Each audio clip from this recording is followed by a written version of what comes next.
I'm James Rosone. And I'm Miranda Watson. We're the husband and wife writing team that created the military thriller Monroe Doctrine series and the military sci-fi series The Rise of the Republic. We have some additional content we'd like to share with you guys today, and we hope you'll find it informative and entertaining. We're planning to create more videos similar to this in the future. As always, please like, share, and subscribe. Now let's get started. Chapter 4. 2 Presidents. From the Associated Press. A day after he was rescued, the White House and the Pentagon have finally confirmed that President Jonathan Sachs survived the UN attack on Raven Rock and was found alive. He had been trapped for nearly a week in the tunnel connecting the presidential retreat of Camp David and the Raven Rock facility. The Pentagon reports that the president was one of only 4 survivors. Rescuers also found one Secret Service agent, the naval officer carrying the nuclear football, and the chairman of the Joint Chiefs. More than 900 people died in those attacks. It's been reported that President Sachs will resume his duties as president the day after Senator Marshall Tate takes a separate presidential oath of office in New York City. Tate still maintains that he is the only duly elected President of the United States. January 20th, 2021, New York, New York. Steps of City Hall. For January, it was a beautiful morning in New York City. The temperature hovered somewhere around 30 degrees Fahrenheit, and there wasn't a cloud in sight. There was virtually no wind either. Encouraged by this relatively welcoming weather, a crowd of 10,000 to 15,000 people packed every inch of the park and the promenade in front of the City Hall building. Standing on a freshly built stage that had been constructed specially for this event was President-elect Marshall Tate. Next to him stood his wife and 2 grown children, along with the Chief Justice for the New York Supreme Court. Further down the stage, and at considerable personal risk to himself, was UN Secretary-General Johan Baer, who was flanked by the leaders of Canada, Germany, and France. Absent, of course, were the military leaders of the UN and CDF forces, along with Tate's soon-to-be-sworn-in Secretary of Defense, Admiral David Hill. Tate and his new administration had decided that they were all taking enough of a risk gathering in a public place for this swearing-in, and they didn't need to tempt the Federalists by presenting all the military and political commanders together on one stage. With the cameras of the world pointed at them, they doubted Sachs would order an airstrike on them, but no one was taking chances. The Chief Justice of the New York Supreme Court walked up to Tate and his wife. He took a deep breath and let it out. The time had finally come. In just a moment, he would finally be sworn in as the President of the United States. The Chief Justice held a Bible in front of Tate, and a hush fell over the crowd.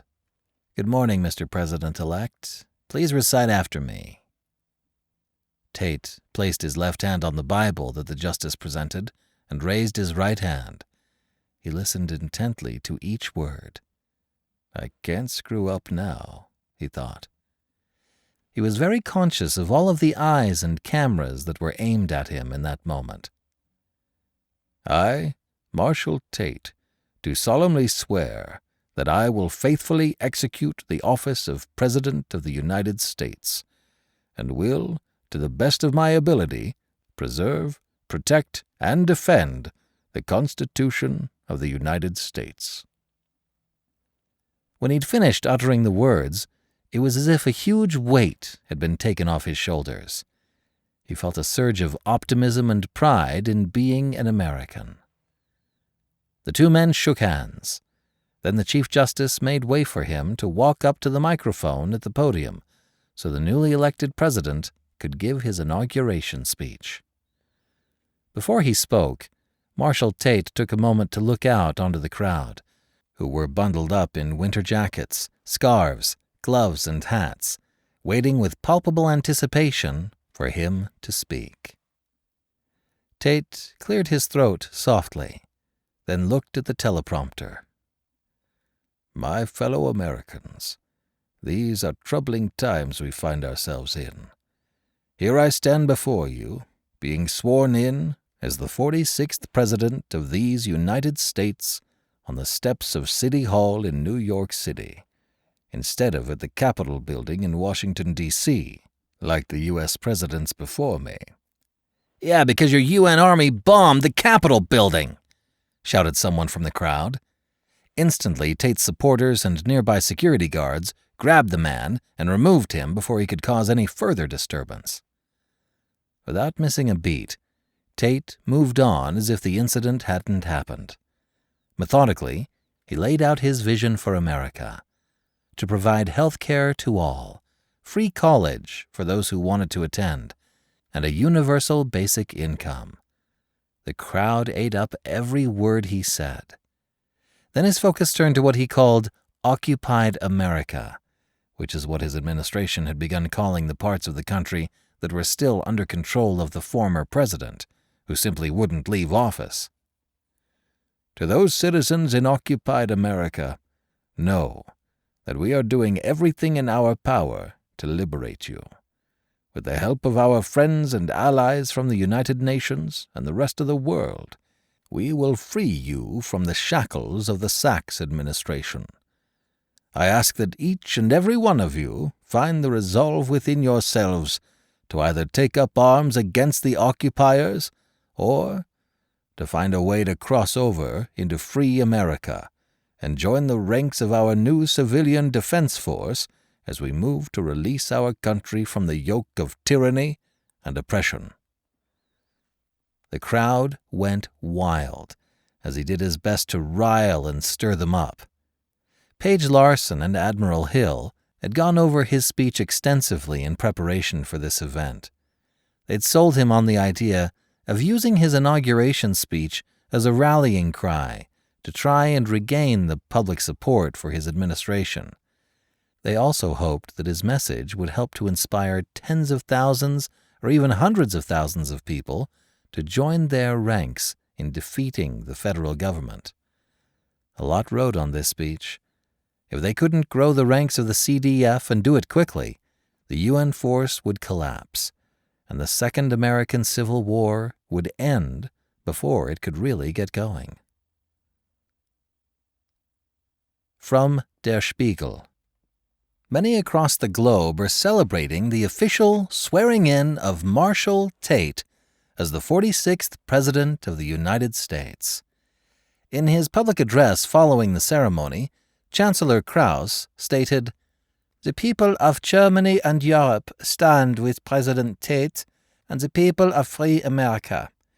It is in times of great struggles like these that we must unite as a global village to protect the world from those who are drunk on power." The Chancellor attended the event to reiterate his support for the UN peacekeeping mission there. The Prime Ministers of Canada and France were also present to congratulate President Tate. Several other European members of the UN military effort have also made public speeches confirming their support of the new American president. Yankee Stadium, following day. Lieutenant General Ryan Jackman looked at the long line of young people volunteering to join the CDF and smiled. He'd hoped President Tate's speech would gin up support, but he had no idea so many people would answer the call. If he had to guess, there were close to 20 or 30,000 people there, waiting to sign up to volunteer to serve in the CDF.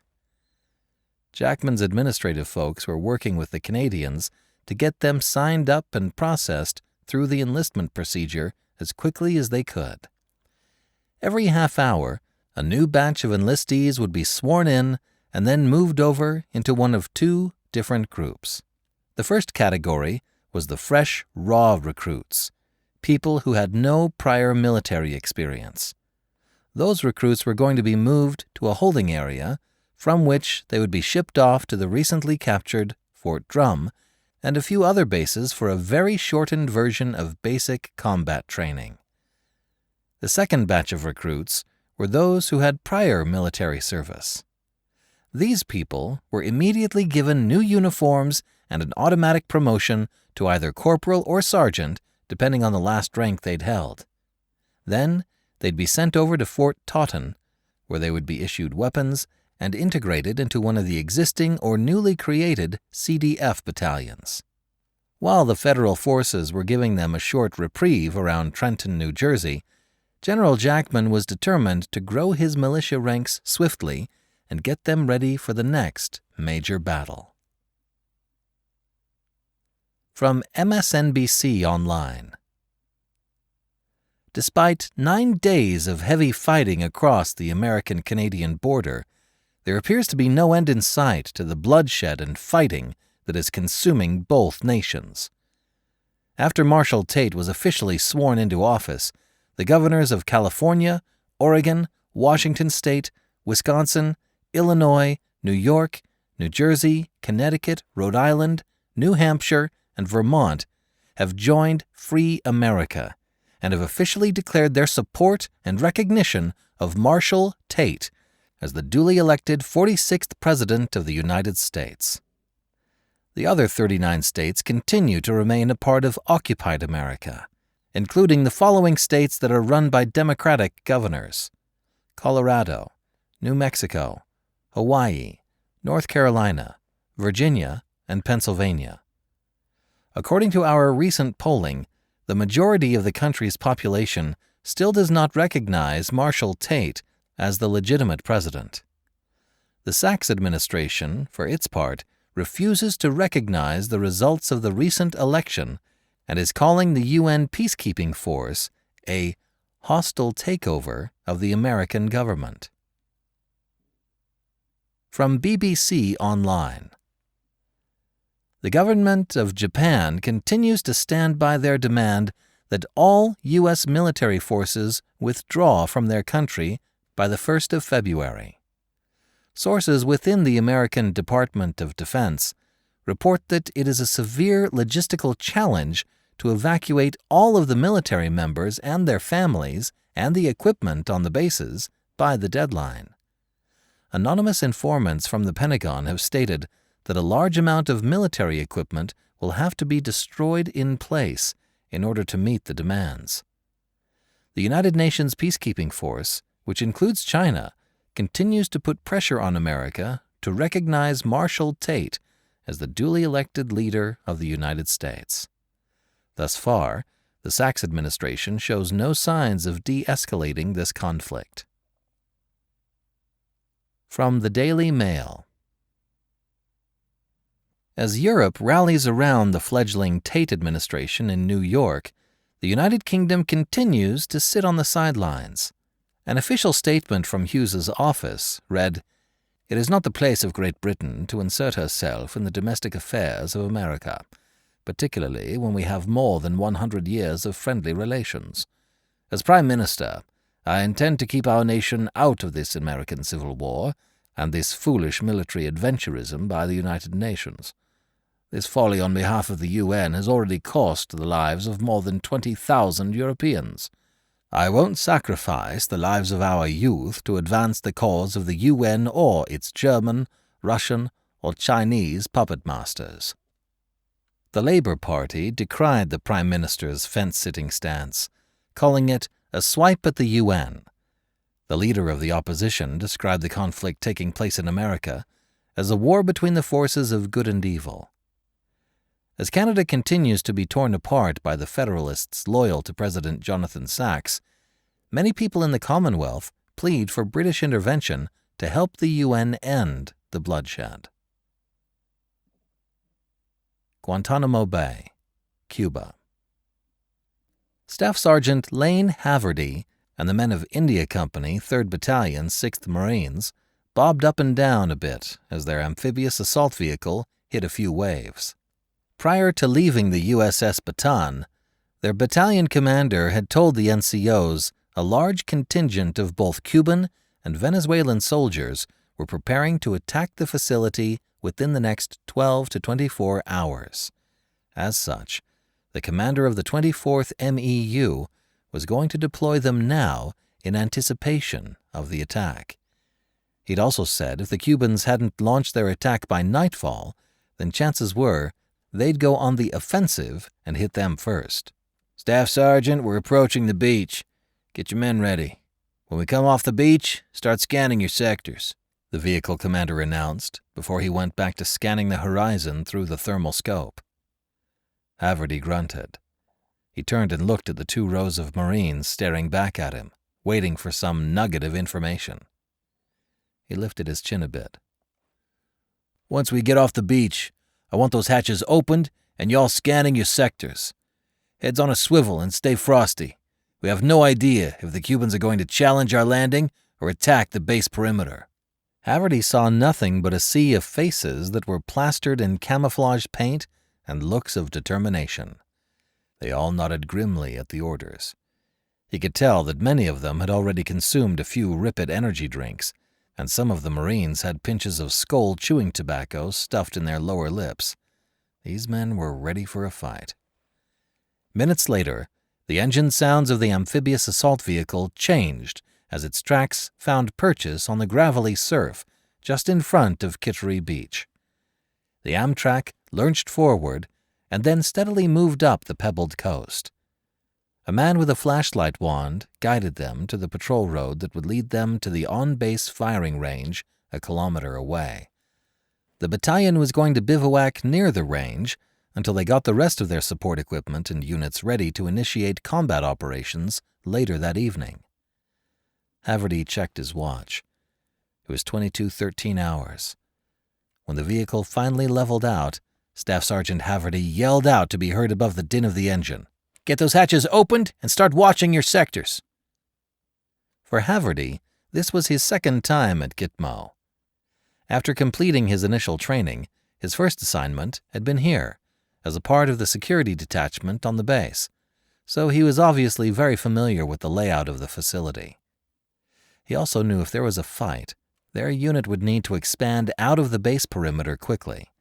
It was a small piece of real estate, and they didn't have a lot of maneuver room.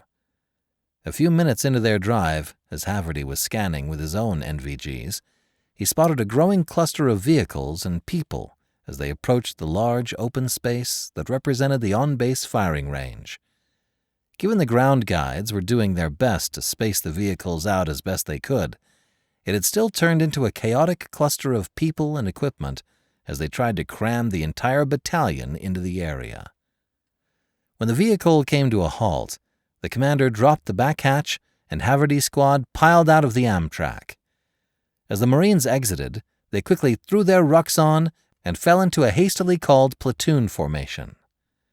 As the squads formed up, Haverty moved down his row of men to make sure his guys were ready for whatever assignment they were about to be given. Once the platoon was formed up, the lieutenant walked up to Gunnery Sergeant Mann and relayed some information to him just out of earshot. Gunny Mann was a tough Marine, mean as the devil himself. He just finished his 20th year in the Corps and planned on staying in for as long as they'd let him. Aside from his uniquely brash nature, Mann was a damn good platoon sergeant. He'd served 2 tours in Iraq and another 3 tours in Afghanistan. In that time, he'd earned 2 Purple Hearts, 2 Bronze Stars with V device, and a Silver Star for his efforts. When the lieutenant finished relaying to Mann what was up, the gunnery sergeant pulled out a map and quickly pointed to a spot on it. The lieutenant nodded in approval.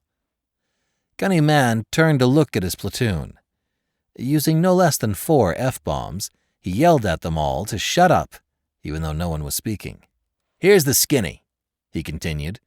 "The lieutenant says we've been ordered to go set up a defensive line on the northeast side of the perimeter while we wait for this operation to kick off. I want the squads to dig fighting positions as soon as we get there. The area we're headed to is roughly a 1.5-mile hike from here. I want us there in 20 minutes, and your fighting holes dug and ready in 20 minutes later. Is that clear?" he bellowed. Without waiting for a reply, he spun around with his gear already on and headed off to their objective. The lieutenant did his best to catch up to Gunny Mann, and the rest of the squads took off at a quick trot, falling into two single-file lines on either side of the patrol road that ran along the perimeter.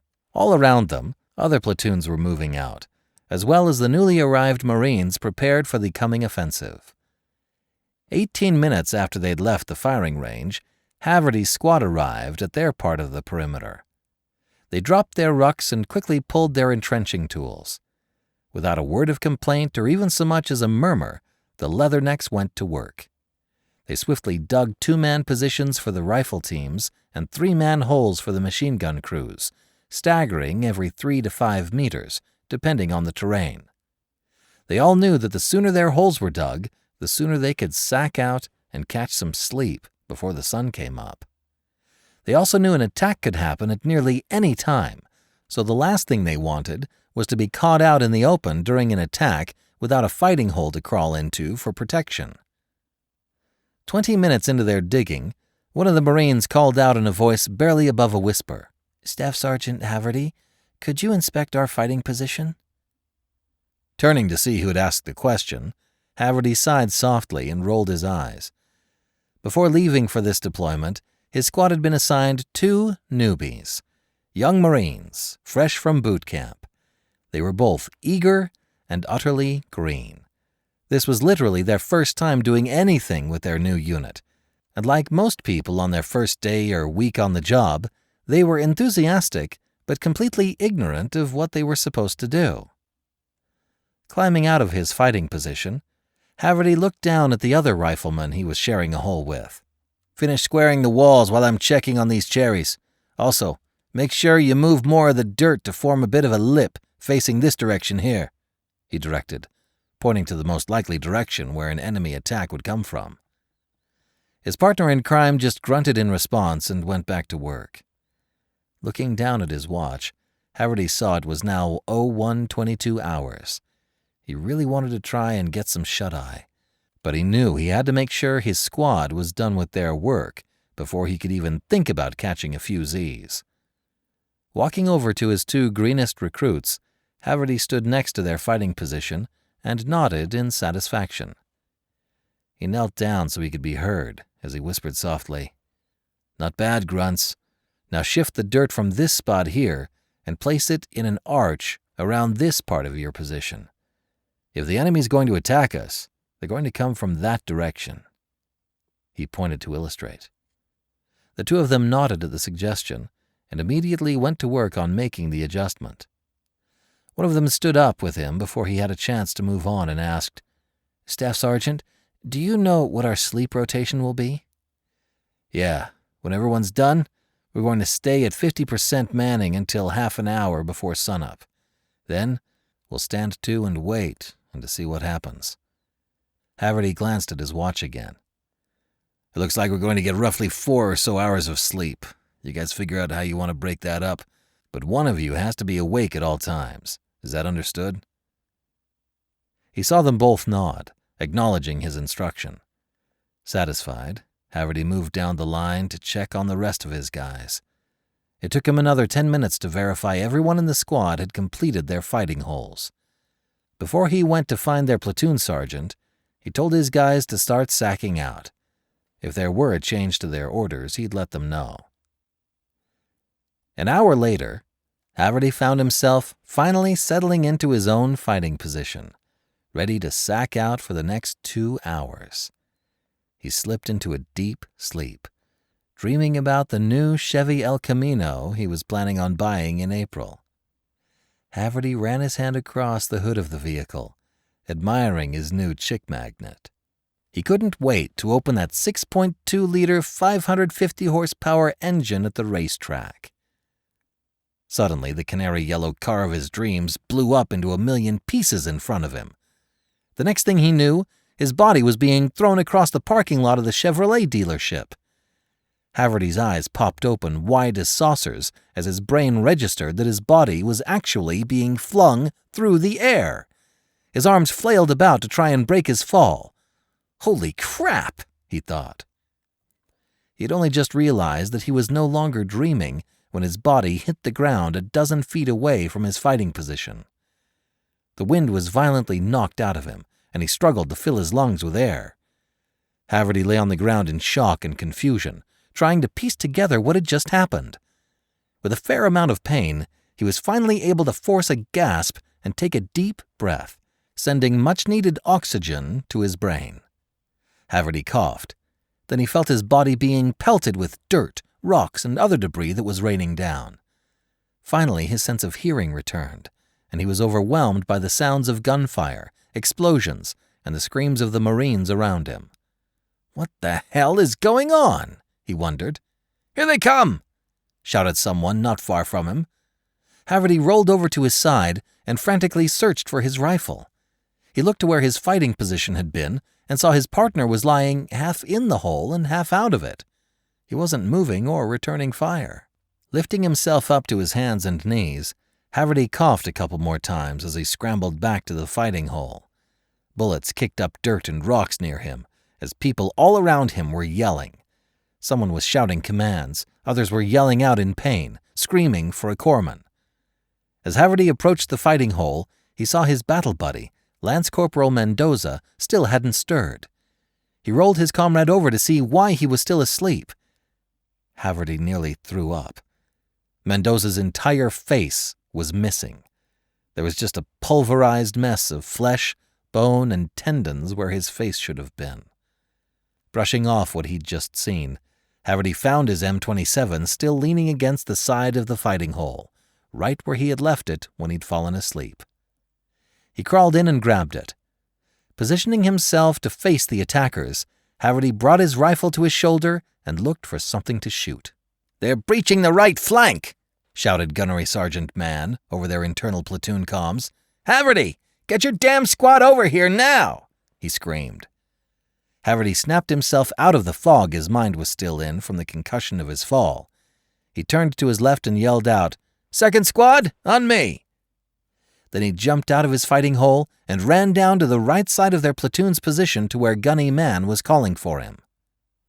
As he came around the slight rise in the hill, he saw Gunnery Sergeant Mann with maybe 6 other Marines doing their best to try and hold their position against what had to be more than 30 enemy soldiers trying to bum-rush them through a hole in the perimeter fence. Raising his rifle to his shoulder as he ran toward them, Haverty squeezed off rounds at a rapid clip as he flicked the selector switch from semi-auto to full auto. Enemy soldiers started dropping left and right. Once Haverty reached Mann's position, he jumped into a fighting hole that was currently occupied by 2 dead Marines. He dropped his spent magazine, reached into his Molly gear on the front of his IBA, slapped a fresh magazine in place, and hit the bolt release. One of the Marines in his squad who had been running just behind him and to his left dropped down to a knee as he raised his M240 Golf to his shoulder and fired off a string of rounds. He cut down a dozen or more attackers who were nearly on top of Gunnery Sergeant Mann's position. Several of their LAV-25A3s roared up behind them, opening fire on the attackers with their 25mm chain guns and ripping the remaining enemy soldiers apart. As the LAVs advanced closer to their position, they continued to light up the enemy soldiers with their 25mm chain guns and started using their crew-served M240 machine guns. Marines began piling out of the rear hatches of the LAVs, adding their own firepower to the melee being unleashed on the enemy. Then, as abruptly as the attack had started, it ended. Lying before the Marines was a carpet of dead bodies. Before anyone could figure out what had happened, artillery guns from further back inside the base fired at some unseen target. Then the Marines' mortar teams pounded the enemy positions a few kilometers away from the perimeter fence. Gunnery Sergeant Mann stood up in his fighting hole and barked obscenity-laden orders to the remaining survivors of their platoon. The LAVs and a newly arrived platoon of M1 Abrams battle tanks lurched forward, pushing past the perimeter of the base as they sought to hunt down any further enemy units still lurking nearby. The armored vehicles pushed past their positions, driving over the dead bodies of the attackers. Although they could all hear the morbid sound of bones being crushed, Gunny Man was completely unfazed. "Form up and follow me," he ordered. The enemy might have gotten the first punch in, but the Marines were about to deliver a series of body blows that would knock the Cubans, Russians, and Venezuelans out of the war. Boquerón, Puerto Rico. Colonel Popov of Russia's 61st Naval Infantry Brigade stood on the rear deck of the Petr Morganov landing assault ship. He watched as the last of his landing force of naval infantry disembarked from the ship to head for shore. Sighing, he pulled another cigarette out of his breast pocket and proceeded to light it. Taking a long pull, he watched as the red embers lit up the tobacco. "You aren't going ashore with your men?" inquired a naval officer who'd walked up behind him. Turning to see who had asked the question, Popov just shrugged when he saw it was the ship's captain. "They will secure the beachhead. Then I'll transfer my headquarters to shore. For right now, I can communicate better with my brigade from here than I can in the BTR." The captain nodded. The two stood there in silence for a few minutes as they watched the amphibious assault ships begin to turn toward the shore. It was still dark, and the sea was calm. Some lights were emanating from the buildings on land, but largely it was dark and quiet. "You know, in a couple of hours, it's going to be very busy on land," the captain commented. "Da. The sun will be up, and the islanders will wake up to find the brigade of Russian naval infantry have occupied their little island. Once your equipment and stores have been fully offloaded, I've been instructed to head back to Port La Guaira." "Da, I know," Colonel Popov said. "Just make sure those Venezuelans don't cheat you out of our supplies, and your sailors don't get cold feet and want to stay in port. My men are going to need those provisions." He fixed his naval counterpart with an icy stare. The captain nodded. "My little flotilla will return in a week," he assured. The plan was to drop the 2 brigades of Russian naval infantry off in Puerto Rico and the Dominican Republic and let them create yet another thorn in the side for the Americans to deal with.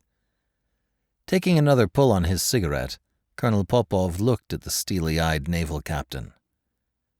"The Americans can't be everywhere at once. Don't worry, comrade. Your ships will be fine." The captain grunted at the assurance. "You know, most of the Northern Fleet is at the bottom of the ocean, don't you?" Popov snickered. "And so is a third of the U.S. Navy, comrade. Let's not forget that. Just do your job, and we'll do ours. Don't abandon me and my men, okay? I need the rest of that equipment, or I won't be able to hold the island for very long." The captain grunted. The Navy knew they had a critical job to perform. Once the soldiers made their landing, it was incumbent upon the Navy to then ferry over the thousands of Venezuelan soldiers who would help occupy the 2 islands, while the Russians went to work on building up the island's surface-to-air and anti-ship missile platforms.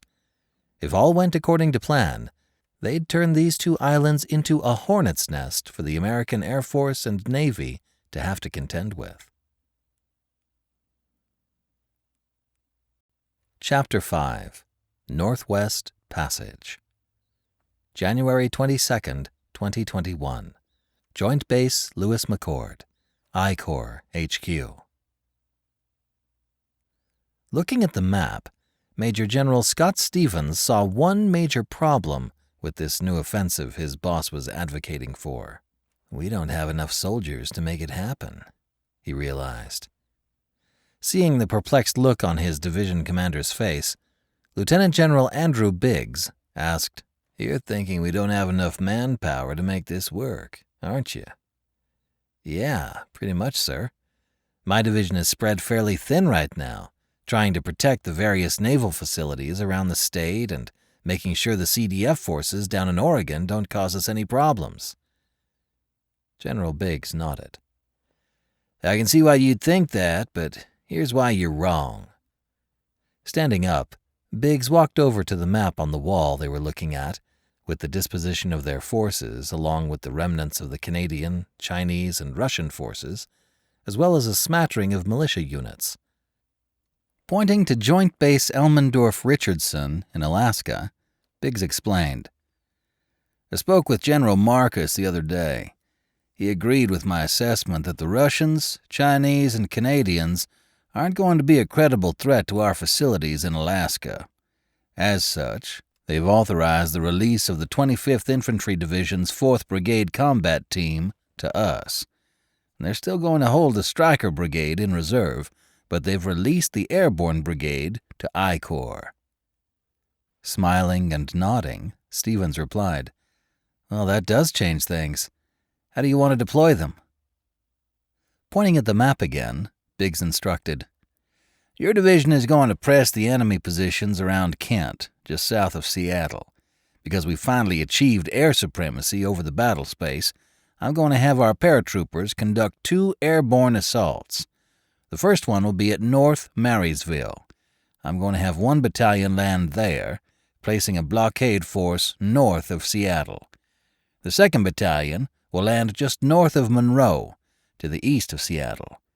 The rest of the brigade will fly into Altfield, where they'll offload the rest of their equipment and then link up with their 2 sister battalions. This will place an entire brigade in the enemy's rear area, cutting off their supply lines, but more importantly, trapping them as your division advances." "You're trying to ensnare the entire enemy force, aren't you?" Stevens asked. General Biggs nodded. "That's right. If we pull this off, we'll either capture or defeat the entire UN ground army in the Pacific Northwest. Once we've done that, we'll be able to finish securing the rest of the state before we move down into Oregon and assist our Marine brothers down in California." "I like it, sir. It's bold and audacious," Stevens remarked with satisfaction. Then he looked as if he suddenly remembered something. "Here's my other concern, though. How are we going to handle the civilian population? Once the fighting finally ends, we need the city governments to go back to work. Right now, most of the city employees are supporting Senator Tate. How are we going to get them to recognize the current administration and do their duties and not fight us? How are we going to keep the cities from collapsing into chaos?" General Biggs sighed. It was well known that he did not care for politics. "I brought this very problem up to General Marcus. He told me Secretary Hogan's new Federal Protective Service Force is going to start graduating 6,000 new federal officers every week, starting the first week of February. He's made the argument that 2,000 of these new trained federal law enforcement personnel should be sent to Washington to support our operations. Once they arrive, it'll give us 2,000 extra bodies to help us administer the city and state governments." "That's all fine and dandy, but how is that going to help us with enforcing their cooperation?" Stevens asked. "We need the citizens there to keep basic city functions up, like collecting garbage, paying their police and fire departments, hospitals, etc. There are a lot of things that need to get ironed out, sir." Biggs grimaced at the laundry list his decision commander had just brought up. Stevens wondered if the general was picturing managing the crowd through the use of detention camps. There weren't too many simple scenarios to ensure public compliance. General Biggs walked over to a nearby table and took a seat. He ran his fingers across his shaved scalp. "Stevens, I don't have an answer for how we handle the political side of things. Right now, I think you and I need to focus on defeating these foreign invaders first. We can figure out how to keep the state and local governments running once we've accomplished that first task. Do you have any further questions for me before we move forward with this plan?" Stevens contemplated. "When do you want to launch this offensive?" he asked. "I was thinking we'd kick things off in 72 hours. It gives us enough time to get things moved around without tipping our hand that we're about to do something major." Stevens nodded.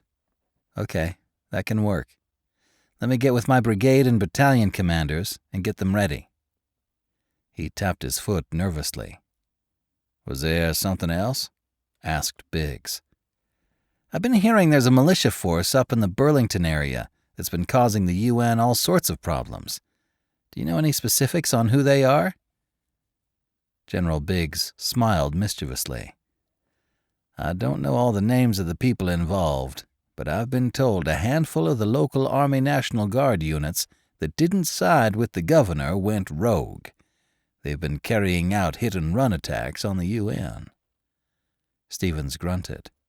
"Okay, good to know we might have some local support up there. My G2 said they appear to have a couple of effective IED builders in their group. They've hit the UN force with close to 30 IEDs since the start of the occupation. That's a lot of IEDs in a short amount of time." "It is. Let's just be glad whoever is doing that is on our side." Monroe, Washington.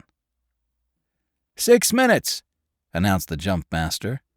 Then, using the appropriate hand signal, he ordered, "Stand up." Sergeant Schneider, 3rd Battalion, 509th Airborne, did as he'd been instructed. "Hook up!" shouted the jump master. His arms were raised above his head, and his index fingers were hooked. Schneider reached for the cable, attached his static line hook, and inserted the safety pin. "Check equipment," the jump master instructed, slapping his chest with both hands. Mechanically, Sergeant Schneider went through the process of running through his equipment check, and then checked the equipment of the man in front of him. The soldier behind him completed the final examinations of his own parachute as they prepared to make their first-ever combat jump. "Who would have guessed I'd be making a combat jump in my own country?" he thought. It seemed very surreal. Soon they'd be parachuting behind enemy lines in hopes of establishing a blocking force for the second ID, which would be starting a major offensive around the same time they'd be landing. "Sound off with equipment check," shouted the jump master, cupping both hands behind his ears. From the front of the plane, the soldiers called out as ordered, then tapped the thigh of the man in front. Then the soldiers nearest the jump master announced, "All okay," and pointed at the jump master with an extended arm. This signaled the loadmaster and the assistant loadmasters to begin the process of opening the side doors and the C-130. As the doors opened, cold air rushed into the cabin, replacing any warm air that had been comforting the jumpers. The noise of the aircraft intensified to a dominating roar. All 4 propellers were running at full speed.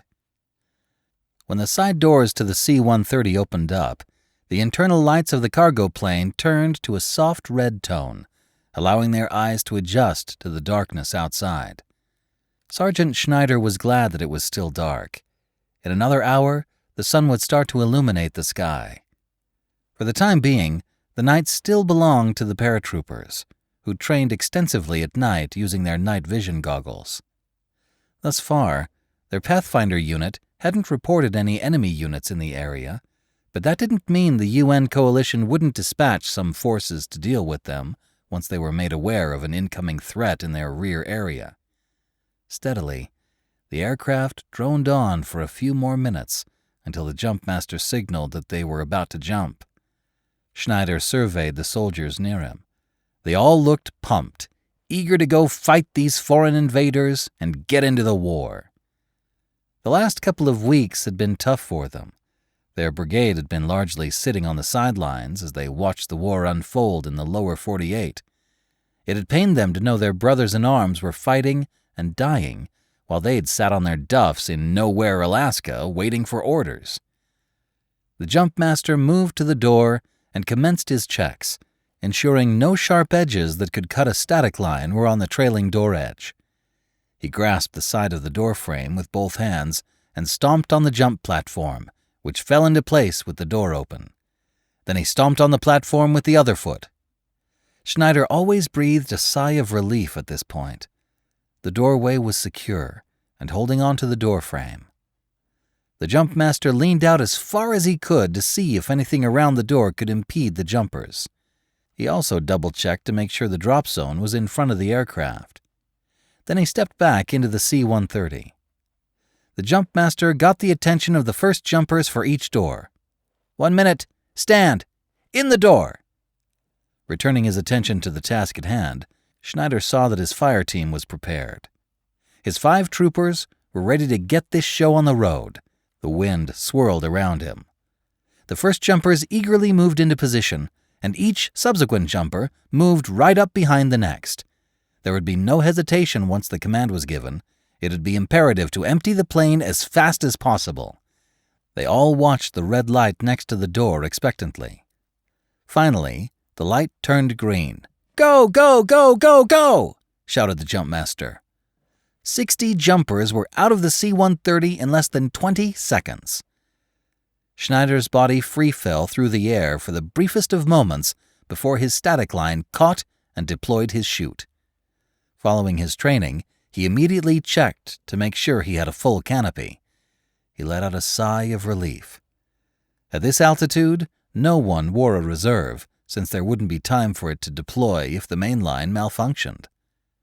His rucksack, which had been held between his legs as he shuffled out the door, finally dropped below him when he judged it was roughly 75 feet above the ground. Looking around him, Schneider saw the chutes of the other paratroopers filling the sky as their battalion slowly drifted down to the ground below them. Drop altitude was only 500 feet, so their ride would be brief. It was Tuesday morning. The people of Monroe and the surrounding area would either be starting their morning commutes or they would be in the process of waking up. In either case, those residents that were awake would be treated to a scene out of the old movie Red Dawn, with nearly 800 paratroopers descending on their sleepy little town. Schneider looked down and saw that he was quickly approaching the ground. He prepared his mind and body for the landing. Seconds later, his feet touched down. His knees bent as he tucked and rolled, allowing his body's momentum to shift and transfer the energy of the fall. Coming out of his roll, Schneider quickly disconnected himself from his parachute and then began the process of collecting it so it wouldn't clog the drop zone. With his chute wrapped up in his arms, he dropped it on the ground next to him and unpacked his rifle from its protective case. Next, Schneider disconnected himself from his drop bag and walked over to where his rucksack was. He grabbed his ruck and pulled it over his shoulders. While no one was shooting at them yet, the paratroopers rushed about, rounding up their equipment, weapons, and everything else they would need. Steadily, the men formed up in their platoons and squads. As the units continued to coalesce, the ones that were ready to roll moved out to secure their objectives. "Sergeant Schneider, get your fire team ready to move. We're heading out in 3 mics," called out his squad leader, Staff Sergeant Harris. Looking for the guy in his fire team, Schneider saw they all had their rucks on and rifles out of their jump cases, ready for action. He walked up to them. "You all good to go?" he asked, visually inspecting his team. They each confirmed they were ready, and Schneider turned around, giving Harris a quick thumbs up. A few minutes later, their platoon moved out, walking toward the old Snohomish-Monroe Road. Their orders were to set up a blocking position on the banks of Snohomish River and State Road 9, which crossed the river and headed north. The brigade's 1st Battalion would be landing near Everett, cutting off I-5, which connected all the way up to Vancouver. Another battalion would also be jumping into Monroe, but they'd be staying there to cut off State Highway 522. Finally, a recon element would go south to Duval and watch the bridge there, destroying it if necessary. Together, the battalions were going to set up a 13-mile-long line, effectively cutting the UN forces off from retreating north or back to Canada. Schneider reflected that it felt strange to be walking in 2 single-file lines on either side of this rural road in America. 5 minutes into the road march, the platoon finally got its spacing right, with each soldier about 3 to 5 meters apart from each other. 2 squads walked down each side of the road, while the lieutenant, platoon sergeant, and RTO stayed somewhat close to the center of the platoon. A couple of soldiers had run further ahead of them to act as their scouts. So far, it looked like most of the local citizens were playing it smart and choosing to stay indoors. Schneider imagined that the people in this part of the state had probably felt reasonably safe up to this point. The UN peacekeepers had bypassed them entirely. The closest UN presence was battling with U.S. forces near Kent, some 46 miles south of them. 30 minutes into the march, the hairs stood up on the back of Sergeant Schneider's neck as he spotted some adults and children near the road. Are they here to greet us or attack us? He asked himself. When several of the kids smiled and waved, Schneider breathed a sigh of relief. A few of the adults looked much less thrilled to see them, but they refrained from making any negative comments or threatening gestures. They probably figure we'd rather shoot them than argue politics, Schneider thought, suppressing the urge to chuckle. The lieutenant broke his reflections. "Sergeant Schneider," he called, holding the hand receiver for the radio to his shoulder. "Moving, sir," Schneider shouted as he ran to find out what the LT wanted. When he got closer, the lieutenant gruffly said, "Sergeant, take your fire team and go catch up to the scouts. Apparently they've encountered some sort of police roadblock up there. Find out what the issue is with these officers and let me know whether or not we're going to have a problem. I don't want to bring the entire platoon up there if it's a possible ambush." Schneider nodded. "Roger that, sir. We'll get it sorted." He then turned around and took off to grab his fire team. Schneider's squad leader decided to come with them. The rest of the platoon took a knee and fanned out on the side of the road while they waited to see what would happen next. Schneider and Staff Sergeant Harris took off at a quick trot with 5 other soldiers of Alpha Team. After a few minutes, they spotted the 4 scouts crouching on the side of the road in the underbrush and joined them as quietly as possible. One of the scouts motioned to Schneider. He followed the soldiers' line of sight and saw the police cars that were blocking the road, lights flashing. Schneider noticed 4 officers standing behind the vehicles. 2 were armed with shotguns. The other 2 had AR-15 type assault rifles. Schneider turned to his squad leader, Harris. "How do you want to handle this, Staff Sergeant?" he asked quietly. "Schneider, you come with me and Jones," Harris responded. "We'll go try and talk to them and find out what the deal is. I want our M240G set up over there, ready to provide covering fire should we need it. You 2, he said, as he pointed to 2 of the scouts.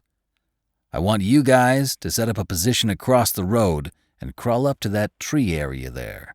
You'll be able to cover our flank should we need it." With the plan put in motion, the 9 paratroopers set to work. Staff Sergeant Harris stepped out of the tree cover with his rifle hanging from his single-point sling, waving a white rag in his right hand. Soon the police officers noticed him and nervously took up positions behind their cars. "We just want to talk. Please don't shoot," shouted Staff Sergeant Harris as he slowly and calmly continued to make his way toward the roadblock. Schneider and Jones also held their hands up and to their sides to let the police officers know they weren't a threat. However, they also remained ready to grab their rifles and start shooting if needed. When they got to within 20 or so feet of the police cars, one of the officers called out, "That's far enough. Who are you, and what do you want?" "My name is Staff Sergeant Harris. We're with the 3rd Battalion, 509th Infantry Regiment. We're American paratroopers." The officers exchanged nervous glances with each other before the leader of the group asked, "Whose side are you guys on?" Schneider furrowed his brow. What kind of question is that? We're Americans. We're on the side of America," Harris responded, stumbling over his words.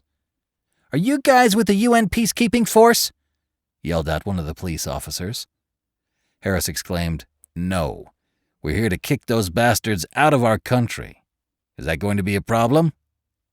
Broad smiles spread across the faces of the police officers, who must have liked his response. They immediately lowered their rifles and made their way around their cruisers. The officer in the lead extended his hand. "I'm Sergeant James, the shift supervisor for the Snohomish County Sheriff Department. It's good to finally see some American soldiers. I served in the 2nd ID 20 years ago. We were starting to think y'all had abandoned us when the UN crossed the border." Shaking the man's hand, Harris replied, "Nah, we've just been busy trying to beat these bastards back in other areas.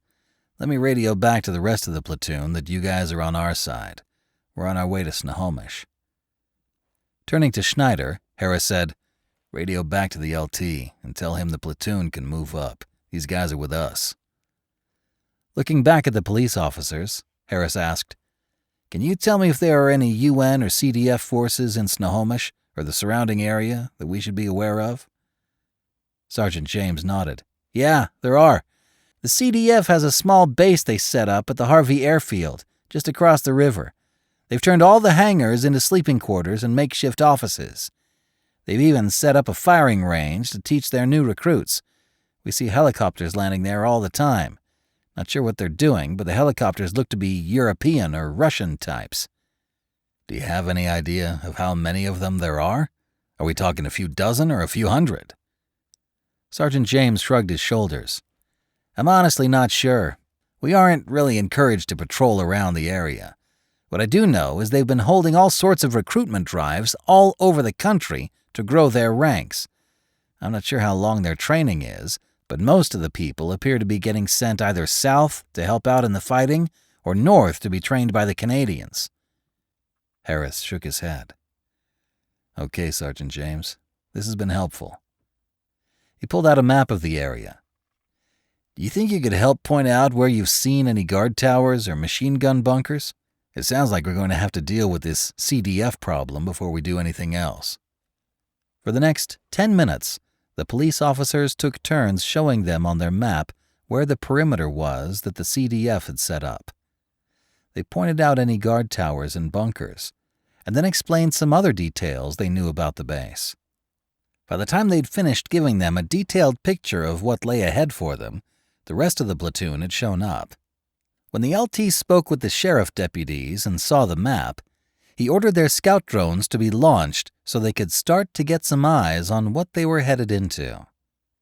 He also called back to their captain to let him know they'd need the rest of the company to move forward and help them if they were going to take this airfield back. It was too big of a task for a single platoon to reasonably handle. Sergeant Schneider approached the railroad bridge cautiously, looking for any possible signs of trouble.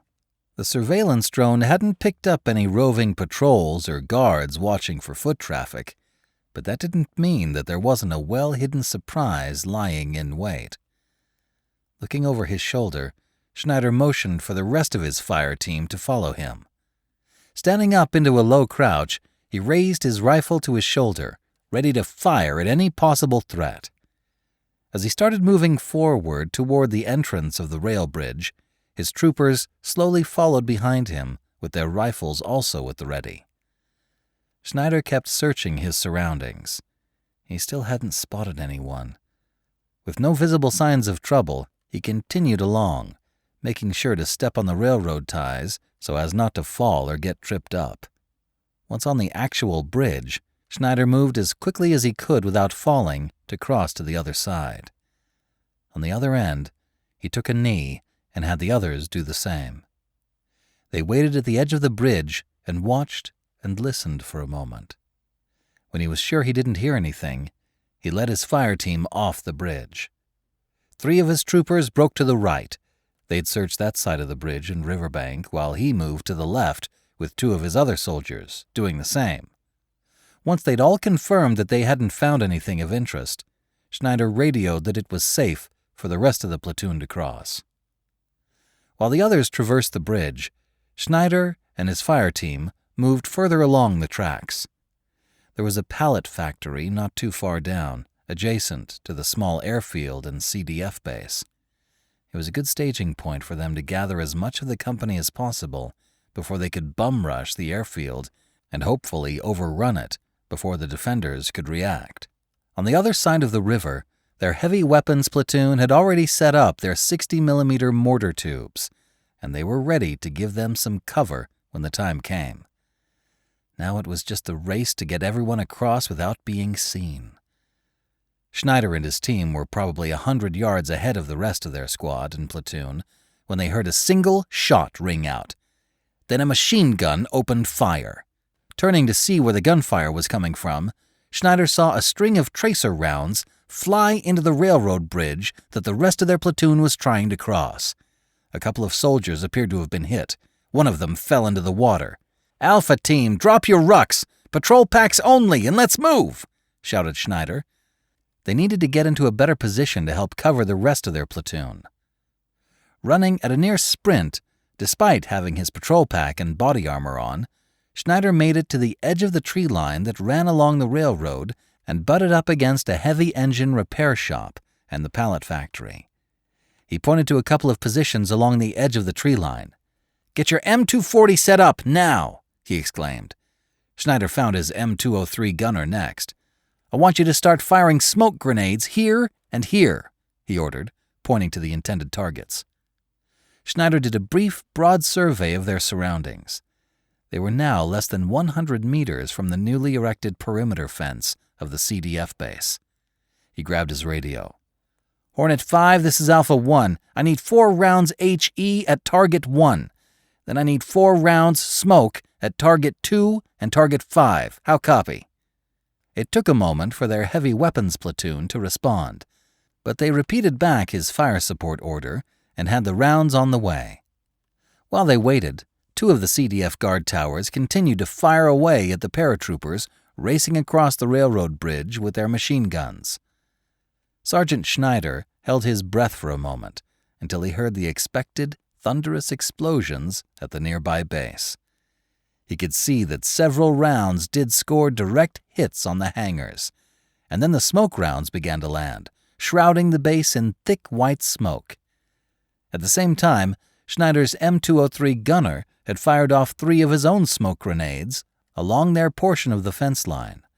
His goal with the smaller, localized smoke grenades was to keep the enemy from knowing what was happening along this side of the perimeter until the rest of their platoon was able to join them. Suddenly, 5 people carrying a mix of different civilian assault rifles rounded the corner of the engine repair shop, headed right for their position.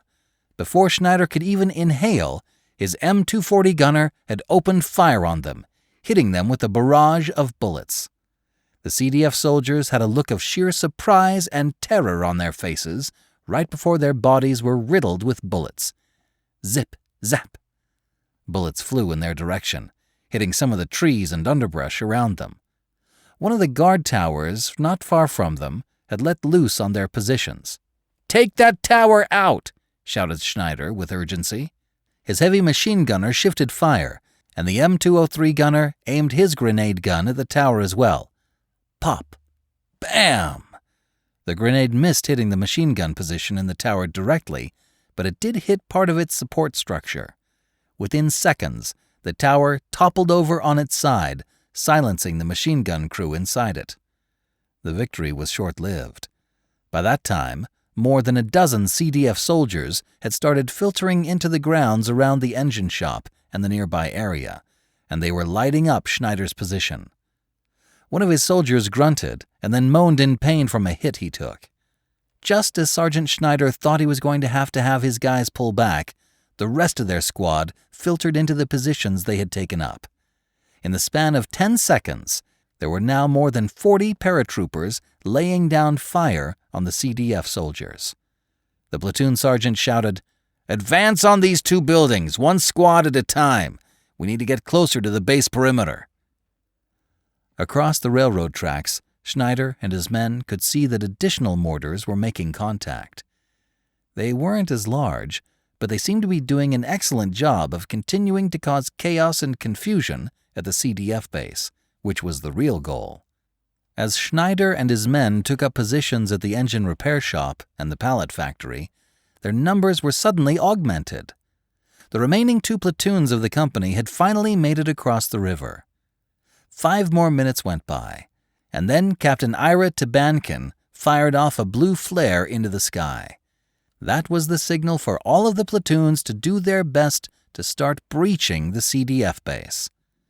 Adrenaline coursed through Schneider's veins as he charged forward. It was finally time to get inside and begin clearing the hangars and surrounding buildings.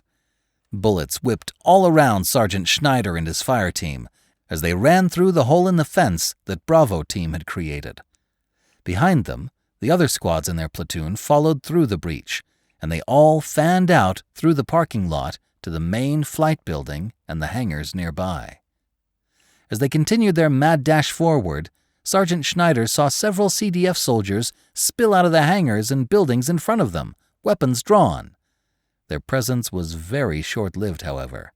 Very rapidly, each of them dropped to the ground in a growing heap as they were gunned down by the advancing paratroopers. The slaughter went on for another 5 minutes as the U.S. soldiers overwhelmed the defenders. After almost 100 CDF soldiers had been added to the body count, several of the enemy soldiers began coming out with their hands up in surrender, dropping their weapons and clearly hoping they would be spared the same fate as their comrades. After a few minutes of this, Schneider's squad cautiously approached one of the hangars. A white sheet appeared from a crack in the door. "We want to surrender," Schneider heard a man shout urgently. Sergeant Schneider and his men spread out in front of the entrance to the building. "Come out with your hands held high," he barked. His pulse pounded ferociously. "If they try any funny business, we're going to light 'em up," he thought. The sounds of gunfire quieted down as more and more CDF soldiers threw down their rifles. One by one, the soldiers exited the entrance of the hangar with their hands up. "Check them, and make sure none of them are still armed," Schneider ordered. A few of his men moved forward and started patting down the new prisoners. When they'd all been checked and lined up, his men zip-tied their hands and marched them over to the parking lot and had them sit down. Schneider noted that out of the 26 soldiers he now detained, nearly half of them were women. He hadn't expected that. "What exactly am I supposed to do with you?" Sergeant Schneider asked himself. Their orders on how to handle these prisoners weren't precisely clear. He knew that if they captured any UN soldiers, he and his men were supposed to treat them in accordance with the Geneva Conventions, but no one had really outlined what to do with CDF militia forces.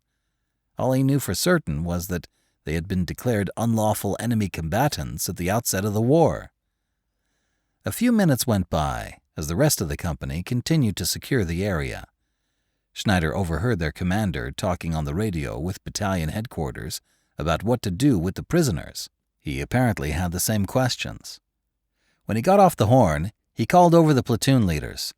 Shortly, they spread out to disseminate the information. "Listen up," called out Schneider's platoon sergeant. "For right now, we're going to transport these prisoners to the local sheriff's holding cells. Then, they'll wait there to be collected by either DHS or FBI for prosecution. Now that we've completed our initial objective, it's time to get your positions ready to deal with whatever UN forces may try to retreat past our positions. You should anticipate some action soon. The fight down south of us is in full swing." Schneider set to work with his men. Although he learned that the front lines were nearly 40 miles away, he could still hear a lot of loud explosions in the distance. At times they would get louder, and Schneider questioned if they were already retreating toward him. Will the enemy try and fight it out in the streets of Seattle, or attempt to retreat to Canada? He wondered. 2 days went by, somewhat uneventfully in terms of combat. Sergeant Schneider and his squad got their positions ready to stop the retreating UN force. They'd been probed a few times, but not by a large force. It's only a matter of time until the main body of their army shows up, he thought nervously. Schneider continued his work and walked up and down the line checking on his men. His blood pressure rose when he saw a couple of soldiers jaw-jacking instead of filling sandbags like they were supposed to be doing, and he made a beeline over to them. "Hey, stop messing around," he yelled. "Get back to work so we can build those bunkers." The men bristled but said nothing. "We don't know when the UN force is going to show up, but you can bet when they do, they'll hit our positions hard. You're going to want those sandbags to protect yourselves," he snapped. The group of 5 soldiers grumbled a bit, like good privates usually do, but they eventually nodded their heads and went back to work. Schneider shook his head. Slackers, he thought. Then he walked away to check on the next group of soldiers. Sergeant Schneider had to remind himself that his fate was not entirely dependent on the efforts of a few lazy privates, things were actually going quite well. After their victory at the CDF base, several townspeople had come out of the shadows. "Thank you for liberating our town," said a man who'd apparently elected himself as a spokesperson. "Just doing our jobs," Captain Tabankin had responded. "What can we do to help you?" the man probed. Not passing up an opportunity, Tabankin had replied, "Actually, do you have any bobcats, backhoes, or dump trucks?" "I know where we can get some," another man answered. "We'll bring them over to you." When the construction vehicles had arrived later that day, Captain Tabankin had the company begin building a series of trenches and fortified bunkers all along the Snohomish riverbank. They used the backhoes to break through the tough, cold dirt and dug a number of trench lines so they wouldn't be so exposed to the onslaught that was sure to hit them. They dug the fighting positions to be 5 feet deep and 2 feet wide. Every 20 yards, they excavated a section of the trench that was 8 feet deep, 20 feet in length, and 8 feet wide. These larger sections were slated to be turned into fortified bunkers, in case they needed to ride out any artillery bombardments. For the next 24 hours, close to 300 civilians from the town and the rest of the company had worked feverishly getting the defensive positions built. They'd leveraged the nearby pallet factory for many of their wood products and other material needs.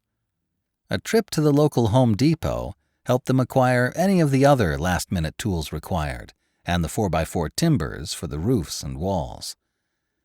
After a full day's work, Captain Tabankin spoke to their foreman. "Thank you so much for all of your help. At this point, though, I think you all should leave town and head for Three Lakes or Lake Rosiger. Although that's not that far from your homes, it should keep you out of the way of what is sure to turn into a bloody fight." After the townspeople had promised to do their best to stay out of harm's way, Tabankin had set to work contracting his various counterparts from his new command bunker. Not only was Captain Tabankin the company commander, he was also the senior captain in the battalion, and if casualties across the army continued, he was most likely going to make major. First, he spoke to the battalion commander on the radio. After explaining their current situation and capabilities, the commander had told him he'd call the higher-ups to see what he could do. 20 minutes later, the commander was back on the horn. "Captain, I spoke with Brigade. They informed me the 2nd ID commander shifted the 4th Battalion, 2nd Aviation Regiment, over to Naval Air Station Whidbey Island, further north of you. 4th Battalion's call sign is Death Dealers. They've got 16 Apaches itching for some trigger time." Captain Tabankin smiled. When the UN decided to show its face, he could get the Apaches airborne and have them snipe at the enemy armor with their Hellfire missions. "Do we have any fire support, sir?" Tabankin asked next. "We have some artillery guns set up several kilometers behind your lines, around 10 kilometers to your rear, in Machias." "Good copy, sir," Tabankin replied. He knew that was a good location for the artillery. From there, they'd be able to provide them excellent fire support. But they wouldn't be near any major cities to put civilians at risk when the enemy decided to run counter-battery fire missions. Next, Tabankin spoke to the Tactical Air Control Party on loan from the 22nd Special Tactics Squadron. The TACP liaison officer made contact with his superiors and then informed the captain, "Sir, we've shifted a squadron of A-10s and F-16s to provide direct air support. We've also moved the drones of the 20th Attack Squadron over to Fairchild Air Force Base on the eastern side of the state. They have 16 MQ-9 Reaper drones. Not only will they be able to provide you with a lot of persistent ISR capabilities, but they're also armed with 4 Hellfire missiles and 2 500-pound JDAMs. "Excellent," the captain replied. He felt reasonably confident that with this level of support, they'd be able to crush the UN's armor and maybe take out their command structure. With support in place, all they could do was continue to reinforce their positions until the UN finally decided to show up. On the eerily quiet morning of January 28th, it was almost dawn when Captain Tabankin's radio crackled. "Captain, this is Private Connor from OP2. We've sighted the enemy advance party." "What are you seeing, Private?" "Most of the armored vehicles seem to be a mixture of Chinese, Russian, and Canadian infantry fighting vehicles. They have some armored personnel carriers and a few light tanks." "Well, that's great, but what about strength level? Give me some numbers, Private," demanded Tabankin. Sorry about that. It looks to be about a company-sized element of light tanks and probably 2 battalion-sized elements of infantry fighting vehicles and other armored vehicles. They look to be 5 or 6 kilometers away, but steadily moving toward us." "Okay. Continue to monitor their progress. We'll pull you guys back soon," Tabankin ordered. He had the TAC-P LNO call up the death dealers to get the Apaches in the air on standby. 10 minutes went by as the enemy continued to move closer to their positions. When they got within 2 kilometers, the edges of the American lines started to get bombarded by enemy artillery. Tabankin could hear the concussions from his vantage point, but they still seemed far away. Right on cue, the brigade's lone battery of 155mm howitzers and their 2 batteries of 105mm guns opened fire. The rounds flew over their heads with a whooshing noise high above. Their sudden impact amongst the enemy formations initiated the battle, letting the attackers know the paratroopers were nearby. A few minutes later, one of the drone operators who'd been keeping an eye on the enemy formations a few kilometers in front of them shouted, "Here they come!" "Are you sure? I can't see anything," replied Captain Tabankin, looking off into the horizon with his binoculars. The specialist didn't even look at the captain. He was wearing a VR headset while his right hand controlled the small drone he was using to spot for them. "Well, I see at least a battalion's worth of armored vehicles heading toward our position. They are probably about 2 kilometers away, but picking up in speed." "Crap," replied one of the platoon sergeants. "They're probably going to try and see if they can overrun our positions with their tanks." Turning to find his weapons platoon leader, Tabankin called out, "Make sure our javelin operators are ready for what's coming." Next, he turned to find their TAC-P LNO. "See if those F-16s can go after some of the larger formations to the rear of the enemy positions," he ordered. The Air Force NCO nodded and reached for his radio that would connect him to the various aircraft operating in the region. The sergeant had a map of the area laid out on a small table they'd gotten during the Home Depot run they'd made the day earlier. Another airman was working on getting the approximate location of the enemy armor with the soldier wearing the VR headset controlling their surveillance drone. "Here they come. They're about to pass the phase line Alpha," announced the soldier manning the drone. The Air Force LNO announced, "I've got 2 Reapers that are about to engage the enemy armor right now. Then the Apaches are going to engage them next. Once they've expended their ammunition, the A-10s will swoop in and plaster what's left." "What about those F-16s? Do you have an ETA on them?" demanded Captain Tabankin. The TAC-P LNO nodded. "They're being scrambled out of Fairchild. They'll be on station in about 20 minutes. "This is going to work," thought Tabankin. Captain Tabankin walked outside of the command bunker to watch the carnage. He winced briefly when an explosion erupted less than 100 feet away. One of the enemy tanks had fired a round right into another one of the bunkers, blowing it apart. Then he saw what he'd come to see. A wave of probably more than 20 Hellfire missiles raced over their heads as they flew toward their intended targets. As they sailed toward the enemy, Tabankin's optimism shrunk a bit when he saw several of the missiles fall prey to enemy flares and dazzlers. A couple more were blown up by some sort of anti-missile system. Still, he counted 12 explosions. More than half of the missiles had impacted against their targets. "I see 'em," Tabankin shouted back into the bunker. "Tell our javelin crews to start lighting them up." Pop, swoosh, boom! 8 of their javelins raced across the 2,000 meters that separated the 2 opposing forces. Next came the second wave of hellfires from the Apaches, intermixed with the slew of anti-material rockets. This volley was quickly followed up with a string of red tracer rounds from their chin-mounted guns. More infantry fighting vehicles, tanks, and armored personnel carriers exploded as they crossed into Phase Line Bravo. Tabankin could tell they were now approaching 1,500 meters because they were in range of their heavy weapons. Unfortunately, they only had 2 of the venerable Browning M250 caliber machine guns with them. The gunners started shooting at the lighter-skinned armored personnel carriers, avoiding the tanks they knew they couldn't penetrate with their AP rounds. Several missiles from the charging enemy vehicles fired at them, headed right for their remaining machine gun bunkers. Those dugouts also housed their 50 cals, which meant they were going to be down their last 2 major weapon systems.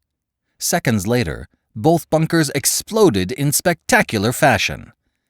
More enemy tank rounds, 20mm and 30mm cannon fire raked their positions as the enemy force raced toward the 2 vehicle bridges that crossed the Snohomish River. They were closing in on 1,000 meters distance. Once they got a bit closer, they disgorged their infantry to help them secure the bridges and their escape to Canada. Captain Tabankin heard the familiar whine of the A-10's engines and turned to look behind him. 2 of the Warthogs were coming in for an attack run. They must have swooped down from a much higher altitude because, like a German Stuka bomber, they were coming in at a 45-degree angle. Several Maverick laser-guided missiles fired from beneath their wings as the tank killers swooped in to get within range of their 7-barrel 30mm tank-busting nose guns. As the aircraft got closer to the ground, they leveled out a bit and opened fire on the remaining enemy vehicles. Those 30mm guns made their distinctive ripping sounds as hundreds of depleted uranium rounds strafed across the swarm of enemy vehicles. Dozens of explosions ripped across the UN lines as the Maverick missiles found their marks and the 30mm guns did their thing. A couple of man-pads flew up from the UN lines as they tried their best to swat the Warthogs from the sky. The A-10s began spitting out flares at a prodigious rate, while the pilots banked hard to the left and applied more power to the engines. Once they'd fired off the series of flares, the planes then swooped lower to the ground as the pilots sought to confuse the enemy missiles. Both A-10s managed to escape and appeared to get themselves in position for another attack run on the UN forces. That's the way, Tabankin thought. There was no reason to go back home when they still had some ordnance left, and the enemy was gearing up for another attack. Looking back at the UN forces, Captain Tabankin saw that the field before them was quickly becoming filled with burning wrecks and charred enemy vehicles from the Apache and A-10 attacks. Grabbing his pocket binoculars, Tabankin looked further back behind the enemy force. He could see that the next group to hurl themselves at his position was a wave of infantry soldiers intermixed with a few infantry fighting vehicles and 6 light tanks. The tanks appeared to be the new Chinese-made ZTQ-15 light tanks.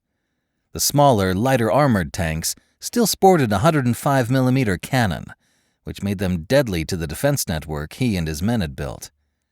Tabankin turned to his radio operator. "Start relaying what we're encountering back to the battalion headquarters.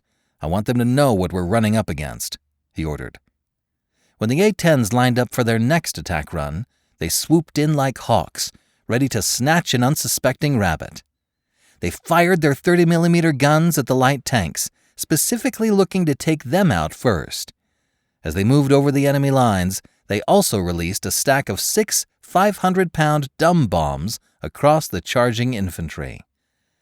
Before the explosives hit the ground or the A-10s could get away from the scene, 2 Type 9 self-propelled anti-aircraft artillery trucks opened fire with their 2 35mm autocannons. The sky around the Warthogs suddenly filled with bright red tracers. Those vehicles used a radar guiding system to help lead the guns to where the targeting computer believed the aircraft were traveling next. The first string of rounds slammed into the lead A-10, shredding its right wing and summarily blowing out its right engine. The second string of bullets tore into the rear half of the same plane, nearly ripping the entire tail section off. Chunks of the aircraft fell to the ground. The pilot did his best to bank his aircraft hard toward the American lines as he applied power to his remaining engine. As Captain Tabankin watched the scene unfold in horror, he thought about how the pilot was like a racer at the end of a triathlon with a sprained ankle, just hoping he could push just a few more feet to get across that finish line. Another string of tracer rounds found the last engine of the aircraft, and it blew up. Tabankin saw the pilot eject and said a prayer that his brother-in-arms would somehow be able to land somewhat close to their lines. The second A-10 was also met with a barrage of 35mm tracers, but somehow it didn't seem to sustain any critical damage, at least not until several SAMs flew after it. One of the SAMs homed right in on the left engine and blew it apart. Then several new strings of tracer fire slammed into the plane. It exploded before the aviator had a chance to eject. Tabankin put a hand over his heart. Captain Tabankin looked to his left, down the trench line, and saw Staff Sergeant Harris, one of the squad leaders in 1st Platoon. "Staff Sergeant," he yelled, waving his arms to gain Harris's attention. "Grab your squad and go fetch our pilot before the Chinese can grab him." Harris turned and nodded. "Form up on me," he yelled. Tabankin saw Harris direct his squad before they moved out. Tabankin had a sinking feeling in the pit of his stomach. The pilot who'd ejected had nearly drifted to the ground at this point. He was probably about 300 yards in front of their position, right in the middle of no man's land. "Sergeant Schneider, I want your fire team to move forward as quickly as you can to secure the pilot. Bravo team, we're going to move with them, but if they come under any fire, I want you guys to stop where you are and engage the enemy. We need to make sure Schneider's team can get to the pilot before the Chinese do, okay?" "Yes, sir." With his orders given, Sergeant Schneider yelled out to his fire team, "Follow me." Then he climbed up and over their trench wall. Right away, he saw that the pilot had somehow gotten himself hung up on a tree not too far from their position. This made him an easy target for the Chinese soldiers who were now running toward him. "We have to get there first," Schneider thought. One of the American machine gun positions opened fire on the charging Chinese soldiers as they tried to keep them from getting too close to the downed pilot, while one of their squads tried to recover him. Schneider ran at a near full sprint, despite his full 84-pound kit. Between his body armor, helmet, magazines, grenades, camelback, sidearm, and his M4, it really was a lot of weight to run with, but he knew speed was life at the moment. They had to get to the pilot before the Chinese did, or he was a goner.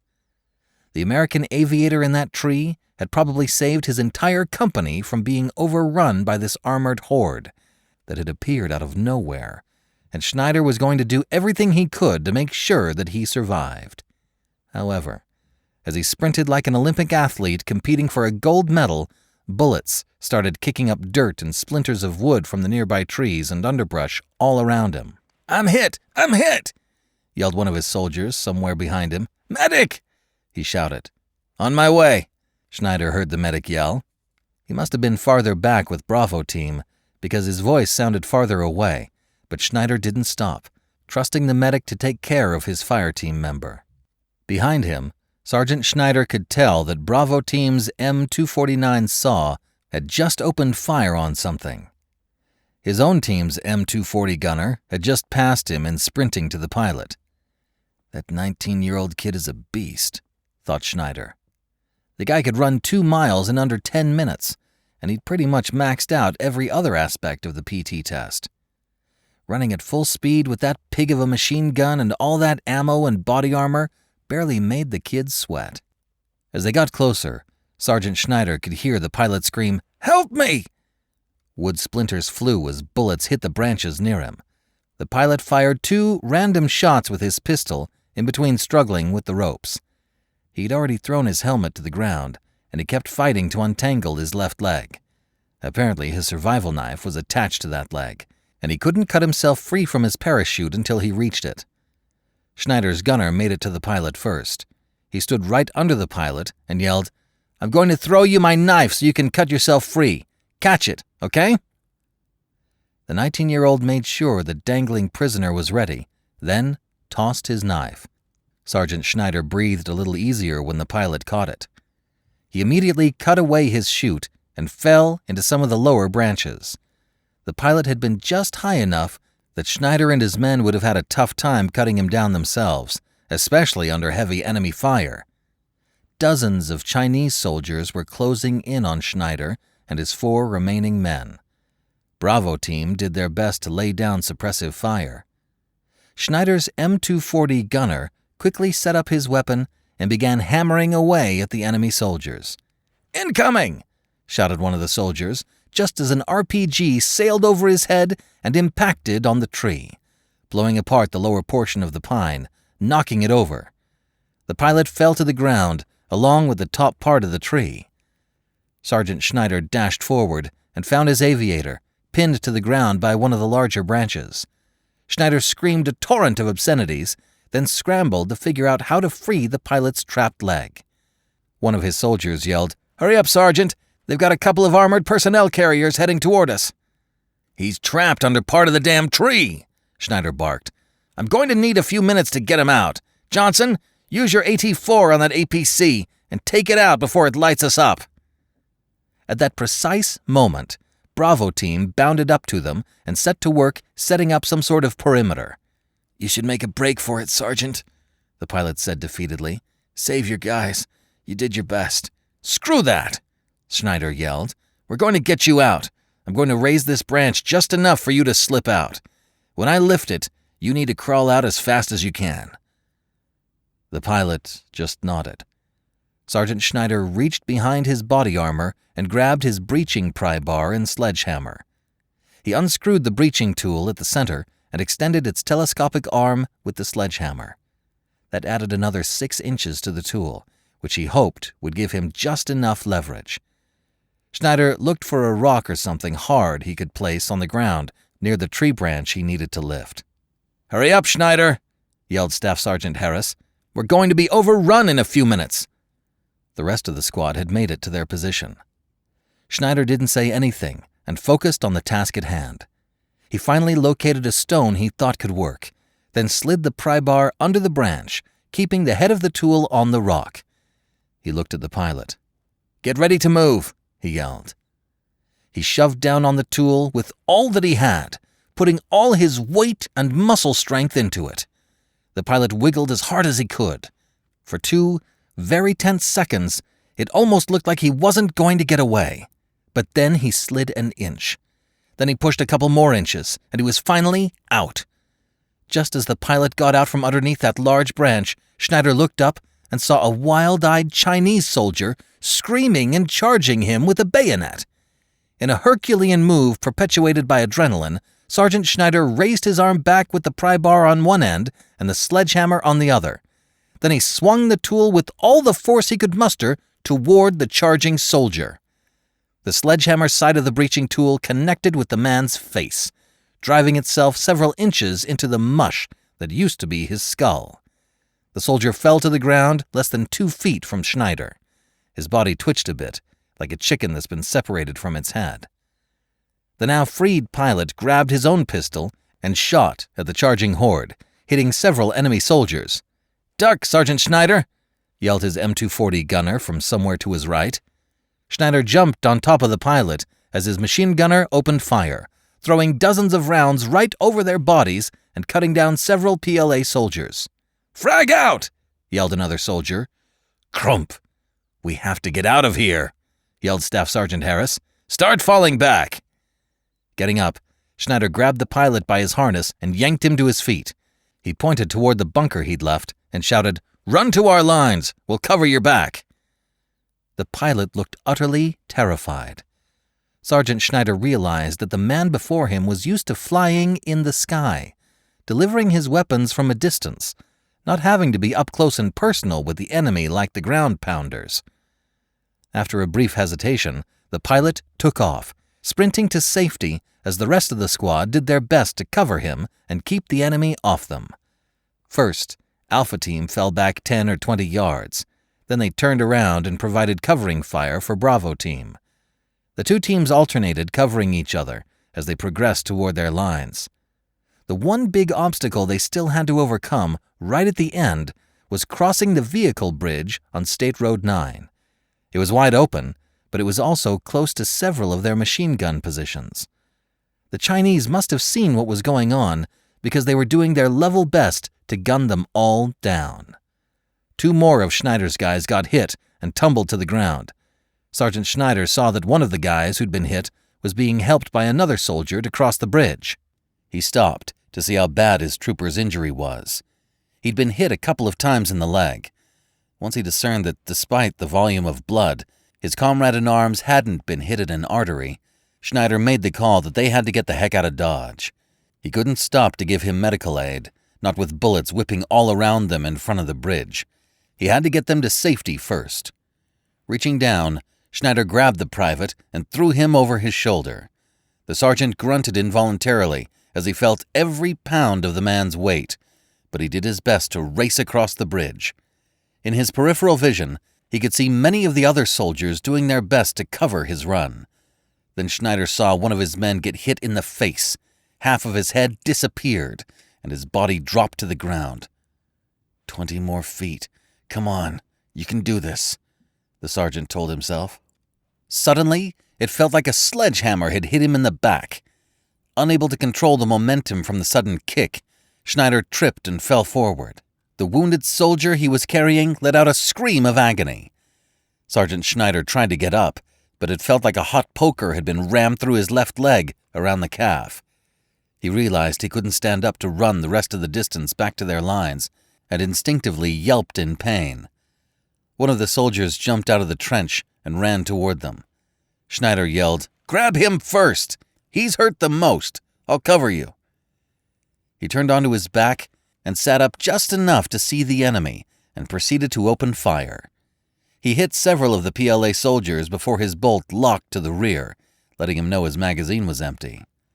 Of all the times to run out of ammo, Schneider thought. He cursed Murphy's Law, then dropped his rifle to the ground and grabbed for his Sig Sauer. He pointed it at several of the enemy soldiers closest to him and fired. In less than 10 seconds, he had emptied all 17 rounds from his magazine. Then Schneider dropped the empty magazine and proceeded to grab a fresh one from his pouch. As soon as he'd slapped the fresh magazine in, he slapped the side release and aimed at the closest enemy soldier to him. He fired a couple of times before he felt someone grab the handle at the top of the back of his body armor. Whoever had grabbed it yanked him hard and pulled him back across the bridge with him, still shooting at the enemy soldiers. When Schneider had finally been pulled back over the bridge and into one of their fighting positions, a medic ran up to him and examined his leg. He poured some quick clot on his wound and then applied a pressure bandage, which hurt like hell as he pulled it tight. "I'm going to try and get you back to our aid station," the medic announced. A second later, the man pulled Schneider upright, swung his arm over his shoulder, and helped him back to the rear of their position. While he hobbled along, Schneider's ears were suddenly overwhelmed by the booming of half a dozen massive explosions nearby. The ground beneath them shook like an earthquake. "What the hell was that?" Schneider exclaimed. "I think more air support arrived," replied the medic. "We're nearly to the aid station.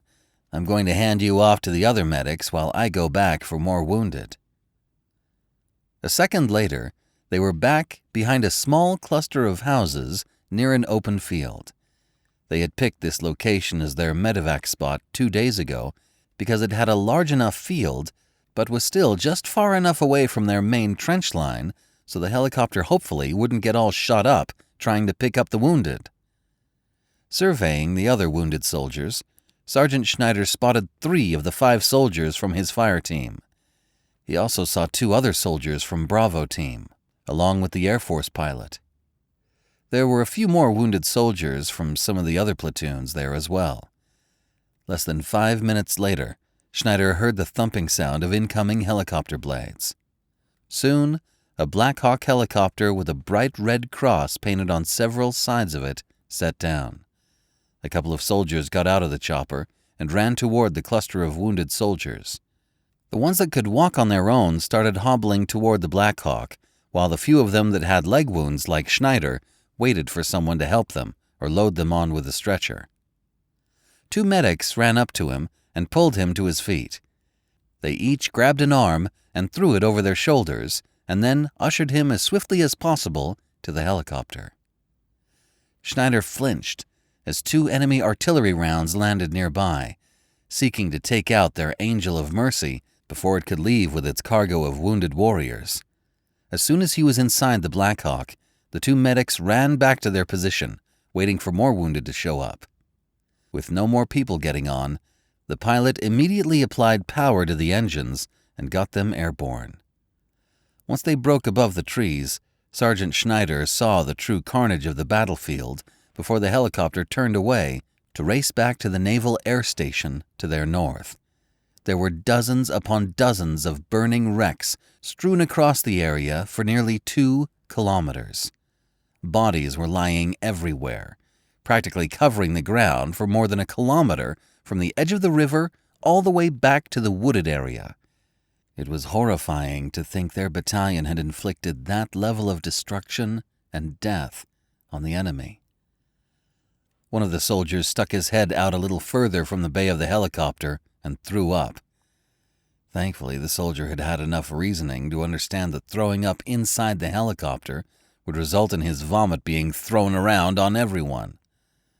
Sergeant Schneider shook his head at everything he'd just gone through in the last 60 minutes. He slumped back against another wounded soldier and did his best to hold on to the helicopter and close his eyes. Tears streamed down his face as the emotional dam gave way. He wanted to put everything he had just seen behind him, but somehow Schneider knew he'd never forget what had happened that day for the rest of his life.